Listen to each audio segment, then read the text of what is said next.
Footy season's greetings. It's Thirsty Thursday, week 2 of the NRL finals, and we've got an awesome guest for you today. BB, who are we looking at? Cannot wait today. We've got rugby league royalty, Scott Sattler, Penrith Panthers legend. Yep.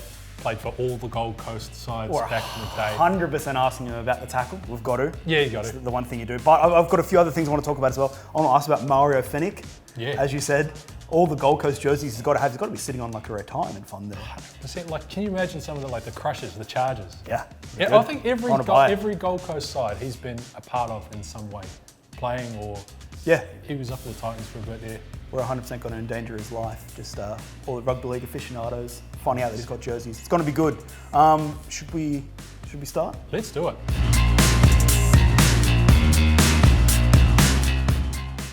So today we've got a lemon drop New England IPA, not a lemon. Yeah, Kiwi lemon New England IPA. Nice stuff.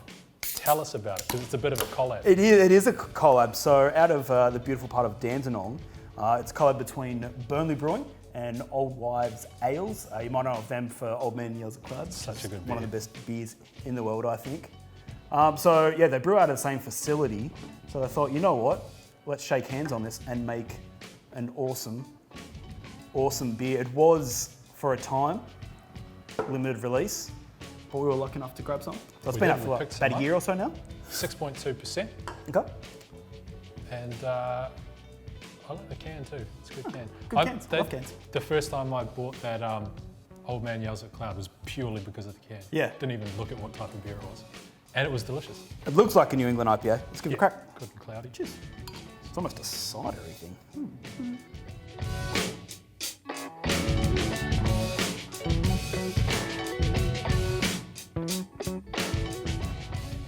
Oh, I love it. Yeah, okay. Oh. Okay. Cool. I'm an instant yes for this. Cool. That's delicious. And with summer coming around, perfect summer drink. Fair bit of action. What is it, like? 6.2. Yeah, good. Like that. Love that for us. Hops, Magnum, and Lemon Drop. Didn't know that was a hop. Did you? No. Oh, you know what? Oh, it's good. But it's not like you buy like a lemon beer or some of those other citrus type beers and like that, the citrusy bitterness comes through too much. Yeah. This is just perfect. I love that. It's that perfect blend of the citrus bitter and the hops bitter. If I may suggest, that is a lemon cheesecake. Oh, that's what that is. Yeah. Thoughts? Yeah, 100%. Because I saw kiwi and I was like, it's going to be kiwi fruit, which I believe is in there. That's what Burnley Brewing did. But lemon cheesecake, that's delicious. cheesecake. We have obviously usually gone with, if this was a footy player, who would it be? We're running out of footy players. We're certainly running out of footy players. We're going to change it up a little bit this week. Yeah. Riddle me this. Which footy finals moment would this pair perfectly with? All right, I'm going to take you back. Okay. Take you back to 2008. Ooh. 8th versus 1, Warriors versus Storm. So I was actually back in New Zealand for that one, and it was like a Sunday mid-afternoon. So Yes. I think it was like a 4 o'clock kickoff here. So it was mid-afternoon, beautiful sunny day back home in Hamilton, New Zealand, on the beers, and one of the greatest upsets of all time. Exceptional. One of the greatest finishes to a match of all time, and this beer would be perfect for that day. Okay. And for me, I'm going to go a little bit more recent. I'm going to go 2016, mid-September. Cronulla Sharks are playing North Queensland Cowboys. Now, obviously, massive Sharks fan, love it because of that, but stiflingly hot night in the SFS. Like, everyone loves the SFS, but they forget that it's 70,000 degrees in there. Like, it's always so hot.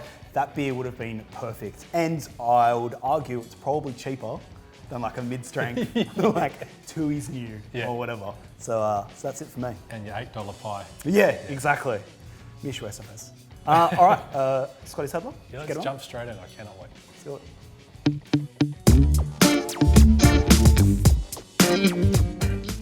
Scott Sattler, thanks for joining us, mate. I am a little bit sheepish. I guess I should probably apologise. I was one of the people that said, as soon as the finals start, the Panthers are going to be very different. It clearly didn't turn out that way. It is different. I think the thing that was sitting in favour of the Penrith Panthers is that they were the minor premiers, and they won the minor premiership by the length of the straight. So when everyone keeps saying that the finals, you need to find something different, I feel as though everyone else had to find something different as opposed to the Penrith Panthers, because they were so far ahead of everyone else. Everyone else had to come up to their level as opposed to them coming up to someone else's level. So I always thought that the ball was in their court. They held the advantage when it came into the finals because everyone's trying to chase this very impressive young side. What I've been hearing heaps of late is that, the Panthers, they're front runners, and someone like the Storm, if they, score in the mid 70th minute, like what's going to happen then? Well, they answered a few critics on the weekend, and I was one of them. I always feared that, because they always want to be might and power. They want to lead from the front, like the great horse used to do. And what was going to happen if they were asked the question where they had to try and find something different? And if they were behind on the scoreboard, and was the scoreboard going to threaten them and their ability to be able to stay composed in the moment? Well, they were able to do that on the weekend. They answered me. They answered a lot of critics that they were able to do that against the current Premiership side. So, dual Premierships in the Roosters. So, playing together, doesn't matter what grade you're playing, but if you're playing in those junior rep sides together, like they have, like Luai and Cleary, and then you've got, Crichton and young Spencer Lenu, who didn't play last week. There's a lot of them there that have come through the grades together. They're fully aware of each other, so they're well ahead of a lot of sides. Now, the question about the Melbourne Storm, that is a little bit different. I feel as though that, the Roosters aren't the same team as what we've seen them in the last 2 years. They're still dangerous.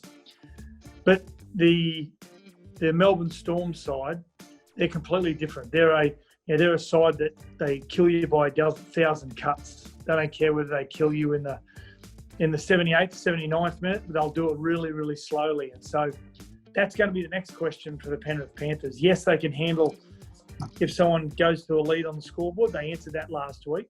Now the next one is, are they willing to be in an arm wrestle where there's a two-point spread between both sides for 65, 60 minutes of the game? That's going to be the next question.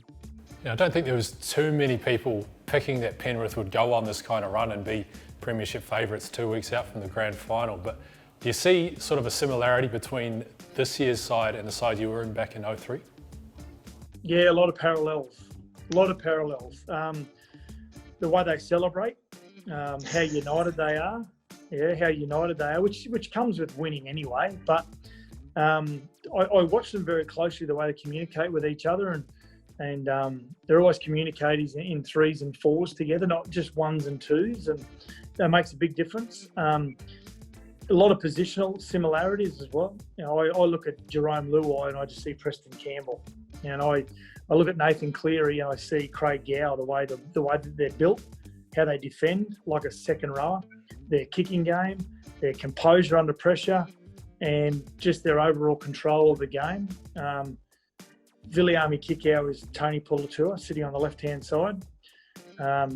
Luke Pritis and Api Coruscant, really crafty hookers that are always asking a lot of questions around the dummy half. You're not quite sure what they're going to do. So, there's a lot of similarities, and probably the greatest similarities are the father and son combination as well. Footy fans just love grand final stories. Is this just the absolute busiest time of the year for you? Oh, yeah, it does. I mean, it's funny.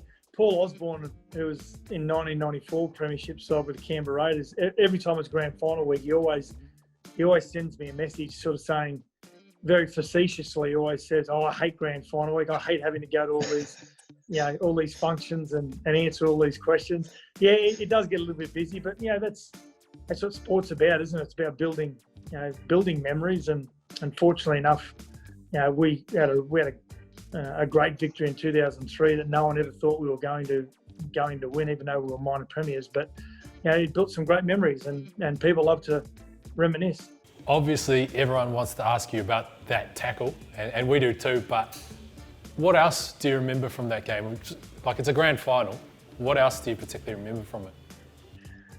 It's a good question, actually. It's a question not many people ask, actually. And I can remember a lot of things about that game. I can remember Craig Gow's speech before the game as a captain, which very rarely said anything before the game because he's a very introverted person. I remember his message to us before the game.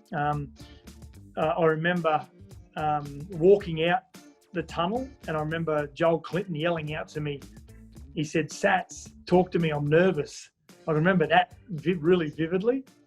I can remember the national anthem, Troy Casadale, and I wanted to go over and shake his hand after, but it was pouring rain. They rushed him into the tunnel because it was pouring rain. I remember Martin Lang's performance that night. He was knocked unconscious twice in that game.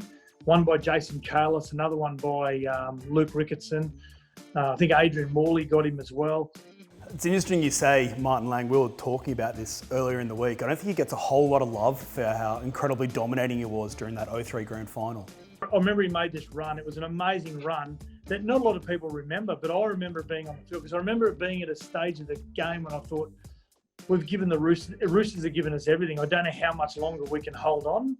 And then all of a sudden, he came out with this run when the Roosters players were just teeing off on him all night, and they tried to get him again, and they all ricocheted off him like a pinball, and he kept going. And I thought to myself, oh yeah, there's no one's going to beat us tonight.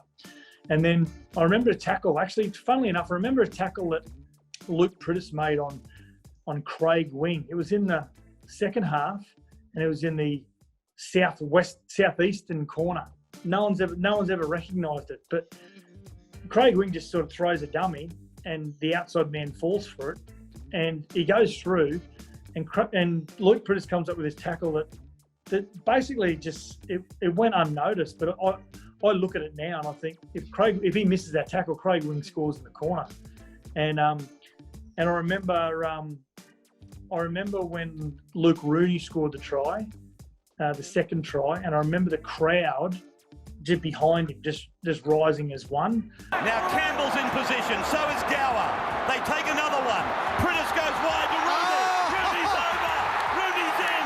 His second try. It is Penrith's third try. Panthers, they go out to lead by 16 points to 6. Does your mate Martin Lang actually talk more about the 03 grand final, or what was it, in 98 when he ran down Rod Wishart in Origin? Rod Wishart. He can't remember the grand final. He was unconscious. For me, Andrew Fafita, 2016 grand final. That's kind of when I think of props just absolutely dominating in the big dance. That's who I always think of. Jared Rea-Hargreaves last year. Yeah. I got Sam Moore 2013 too. Jared Rea-Hargreaves pretty much won the club Churchill. Completely forgot about him. But no one ever gives the respect to Martin Lang. It's a really good point.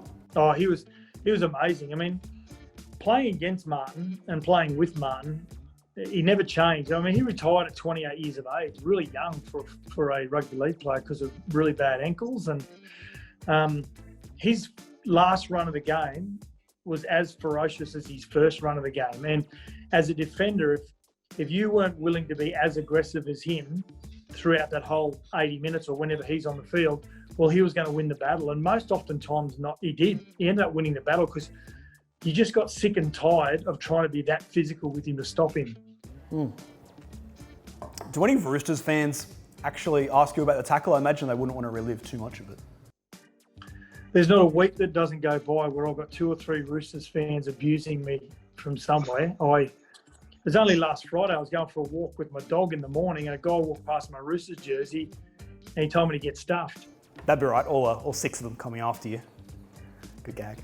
I was going to say the funny thing is that every one of them that abuses me, that not one of them ever goes to any of their games. I think it was Reece Wesser was there first on the scene after the tackle, but Tony Puletua comes in, I think, and just gives Todd Byrne an absolute spray right after the tackle. What did he say?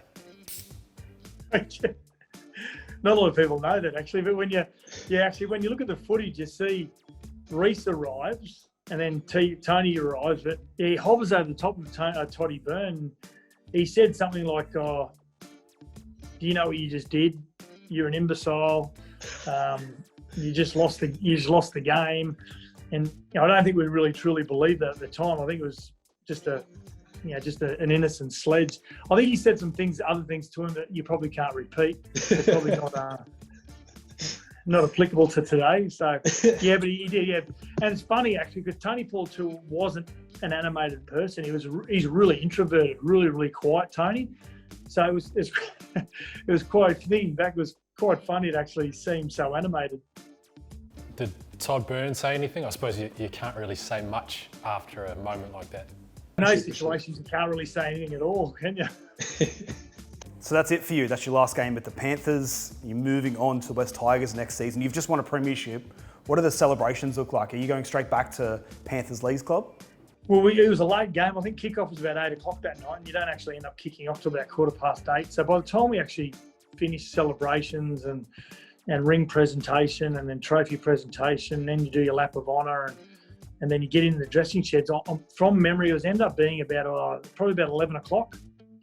And then obviously celebrating in the dressing shed. John Howard was in there. One of our players, Chris Hicks, who didn't play on the night, he actually crash tackled Johnny Howard and gave him a Corona. And obviously we were in the dressing sheds for a while before we got on the bus to go back to Penrith. We didn't get on the bus until about midnight. And I remember we got out there and the main street, Mulgoa Road, was shut down. They just shut it down and they chaperoned the bus into the back of the club. We went into the club and the club was just hemming at the seams. There was people everywhere. You know, normally people would be on all those poker machines. There wasn't one poker machine being played. And it was absolute bedlam. So then we had a private function. We ended up going for about 4 days, I think. And then the presentation night was that week as well. So it sort of continued then. And I remember on about the Saturday, I remember going to the Central Coast to just recover. And I remember walking past the pub in Terrigal. And all these guys yelled out to me. I just walked in to say good day to them. And I think like 5 or 6 hours later, I stumbled out of the place, rolled down the street, rolled home again. So I remember actually on the Tuesday, I woke up on Northern Road. I woke up with no shirt on, pair of board shorts, thongs, and I was asleep underneath where you order your food at the Kentucky Fried on the drive-through. I was asleep underneath the speaker. So people were driving through and going, can I have, chicken popcorn, some chips? And do you know there's a bloke asleep underneath the speaker? I reckon that's the best answer for the post-season Thursday question we've had. That's changed. That's fantastic. How times have changed. No, honestly. yeah, 100%. If someone who did that last year, probably not good. Things weren't obviously always rosy out there though. 2001, although you got Player of the Year, you guys also copped the spoon. I'm sure they weren't loving you on Mulgoa Road that year. 2001 was an interesting year. Yeah, it was 2000. We finished 4th after the regular season, I think it was, and we got bundled out in straight sets. And then we had a really good year, and we thought we're just going to build on in 2001. And then there was a mutiny by some of the players that was created internally, and it split the club in half. Everyone was just fending for themselves. Felt sorry for Roy Simmons and people who lost their jobs.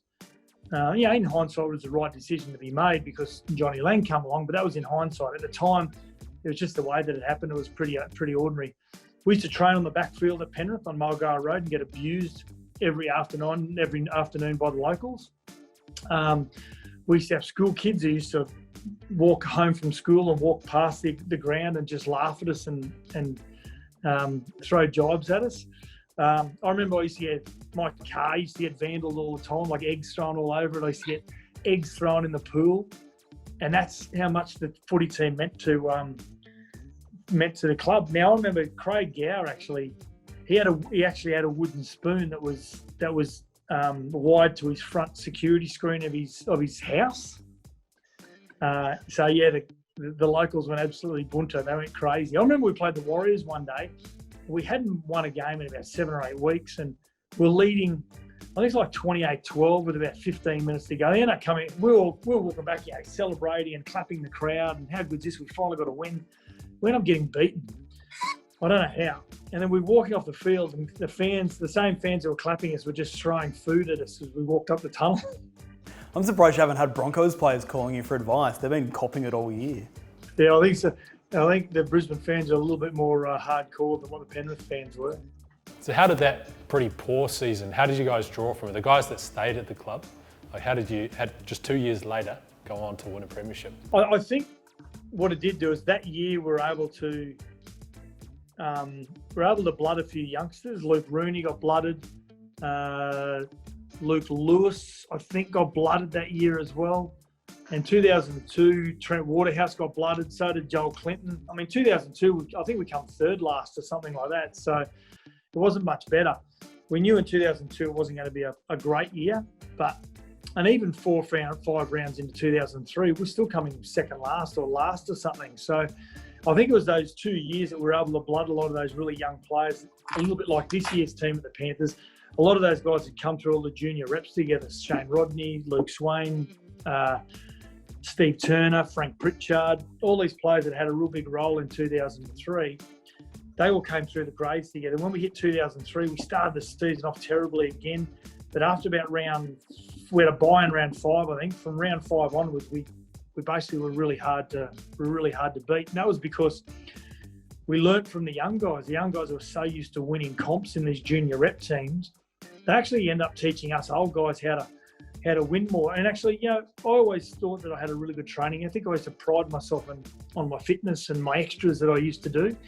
But you'd turn up to training early to do some extras, and Luke Lewis and Luke Rooney would already be there.